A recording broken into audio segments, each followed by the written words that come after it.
Creativity is something that we all need to trust, but at the same time, we need to stand back and let it do what it's doing.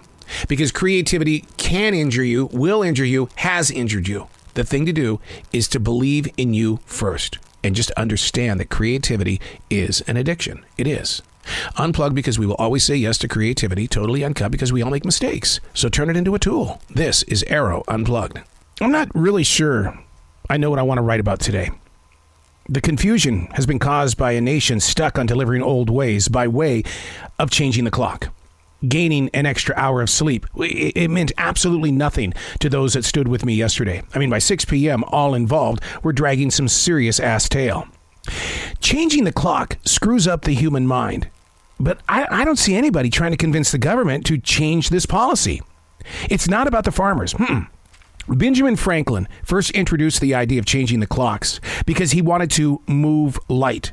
The more hours that we had with light, the more that Benjamin would wake up, and it would be a different time for him because he was having a hard time waking up. So move the light.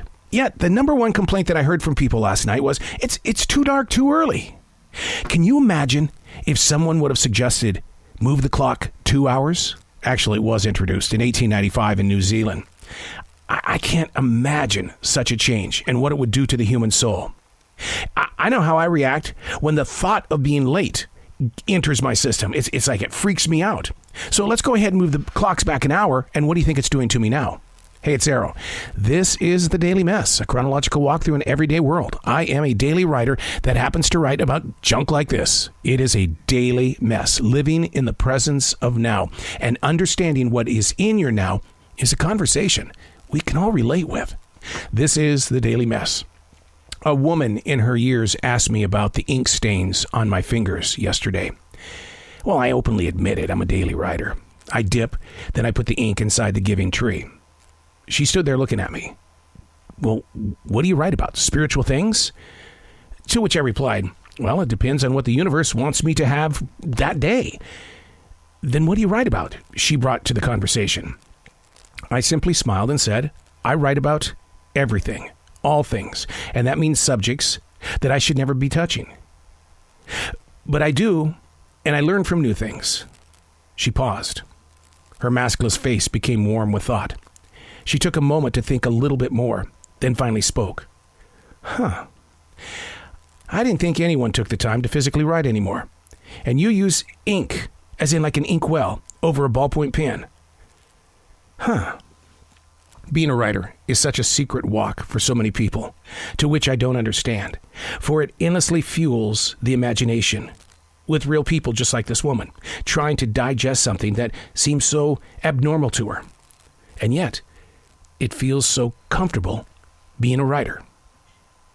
I'm not afraid to talk about writing. People will write in their journals and then they instantly hide it. And I don't understand that because I'll write in my journals and look what I do. I come and share it with you, and the books are always out. If anybody were to visit my house, they could go through the journals. It's almost like like a table book. And the reason why is it's just a conversation. It's just what's happening in the presence of now. It's learning to trust who you are, being comfortable in your creative self. Try it sometime. Challenge yourself. Go that little bit of an inch and just say, okay, here's something. Let's see if anybody reacts. Now, here's the scary part.